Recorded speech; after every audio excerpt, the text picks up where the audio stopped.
უბნებიან ზურაბ ჩეკურაშვილი უკვე პირდაპირ ეთერშია და შემიძლია მას ვესაუბრო. საღამომშვიდობის მადლობა თუ გესმით ჩემი ხმა რომ იღებთ გადაცემაში მონაწილეობას. ბატონ ზურაბ, როგორ მოხდა ბაღებში ცხენის ხორცი? ეს არის მთავარი კითხვა. მოგესალმებით ირაკლი, მივესალმები ტელემაყურებელს.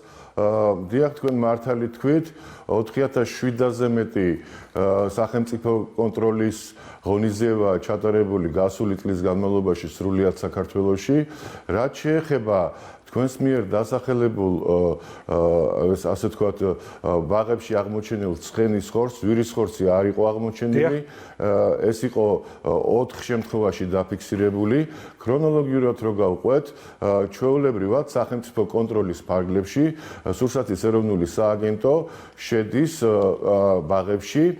ამ შემთხვევებში მათ ვიზუალურად აღმოაჩინეს საეჭვო ხორცი, აიღეს ნიმუშები, დალუქეს ეს ხორცი, წაიღეს ეს ხორცი საანალიზოდ და ჩატარებული იყო სახეობრივი კვლევა ამ ხორცის, რის შედეგადაც აღმოჩნდა, რომ ეს არის ცხენის ხორცი.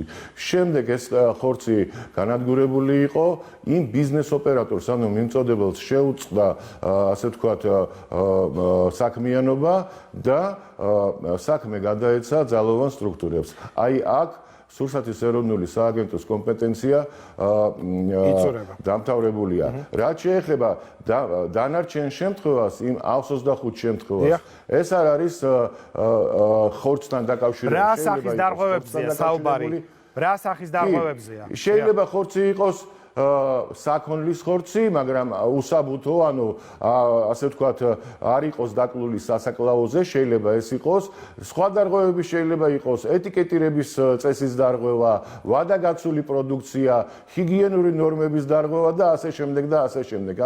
ამ 125 შემთხვევიდან სულ 4 შემთხვევა იყო, რასაკვირველია ეს. ძალიან აღმაშფოთებელია, მაგრამ თუ იმ დინამიკას გავყვებით, რაც ჩვენ ბოლო წლებში გვაქვს, წელს დაუშვათ 4700-ზე მეტი შემოწმებიდან 125 შემთხვევა, ეს არის 2.6%, როდესაც მაგალითისთვის მინდა მოგიყვანოთ, რომ 2012 წელს სულ 11 ბაღი იყო გადამოწმებული თლიანად საქართველოს მასშტაბით და შარშან 4772. ბატონ ზურაბ, ანუ დადებითი დინამიკა. მესმის წინა წლების შედარება ალბათ ახლა არ არის ამის დრო, ვინაიდან ჩვენ ვსაუბრობთ ბავშვებზე და მშობლები, რომლებსაც აქვთ იმედი, რომ მათი შვილები არიან უსაფრთხოდ და იღებენ ჯანსაღ საკვებს, აღმოაჩენენ თუნდაც ტელევიზორის მეშვეობით, რომ ხორცი ჭამა რეალურად მისმა შვილმა. როგორ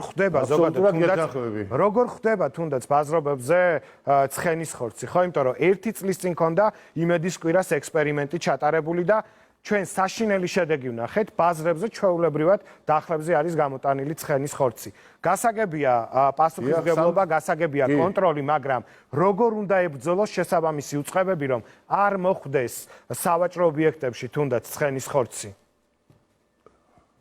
დიახ, აი ჩვენს მაქსიმალურად ჩვენს ხელთ არსებული რესურსებით ვაკეთებთ ყველაფერს. აქ უნდა იყოს ჩართული ჩემი აზრით ძალიან ბევრი უწყება, მათ შორის ადგილობრივი, ესე იგი მუნიციპალიტეტები, იგივე ძალოვანი სტრუქტურები, იმიტომ რომ რეალურად იცით რა არის, მე დარწმუნებული ვარ, რომ ასე ვთქვათ, ცხენი, რომელიც ხდება ბაზარზე, ის არის არალეგიტიმურად შემოსული. ანუ აქ აქვს დარღვევებს ადგილი, ან ეს ცხენი არის დაბერებული, ან ეს ცხენი არის დაავადებული, ან ეს ცხენი არის მოპარული. სხვანაირად ვერ შემოვა. თუმცა ამდენი დაავადებული ცხენი ვერ იქნება, ხო, ქვეყანაში? აქ შესაძლოა საქმე გქონდეს სხვა ქვეყნიდან შემოტანაზე არალეგალურად, ხო? ამასაც ვერ გამოვრიცხავთ. ეგეთ შეიძლება, ესეთი შემთხვევებიც იყო დაფიქსირებული ჩვენს მიერ და ეს შემთხვევებიც გადაცემული არის სამართალდამცველ სტრუქტურებში. იყო შემთხვევები, როდესაც ჩვენ აღმოვაჩინეთ ხორცი, რომელსაც ეწერა რომ ეს არის საქონლის ხორცი, მაგრამ სახეობრივი კვლევის შემდეგ აღმოჩნდა რომ ეს არის ცხენის ხორცი.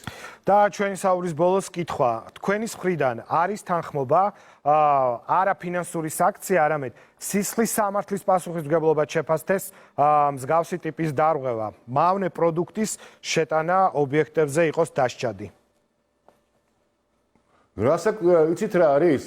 სურსათის ეროვნული სააგენტო არის აღმასრულებელი ორგანო. ბოლო დღეებში და გუშინ ბატონმა ოთარ დანელიამ აგრარულ კომიტეტზეც გააჟღერა ეს, რომ ფიქრობენ კანონშემოქმედები, რომ შემოიღონ უფრო გამკაცრებული სანქციები.